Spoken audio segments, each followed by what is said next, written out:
ఏరా సీను, ఎక్కడికి వెళ్ళావు? పింఛన్ తీసుకోవడానికి వెళ్ళాను రా. ఇచ్చారా? లేదురా, పింఛన్ కూడా ఎక్కువ పడేసుకున్నాను రా. అది వస్తేనే ఇస్తా అన్నారు, దాన్ని అప్లై చేయడానికి వెళ్తున్నాను. అయ్యో, ఇప్పుడు ఎలా? ఏం చేస్తాం, మళ్ళీ అప్లై చేయాలి.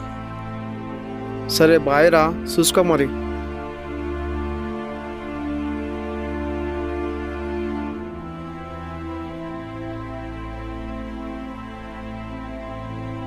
పడిపోయిన కార్డులు దొరుకుతాయా? హెల్పింగ్ బాక్స్, ఇదేదో బాగుంది. ఈ బాక్స్లో నా పింఛన్ కార్డు దొరికితే బాగుండు తల్లి.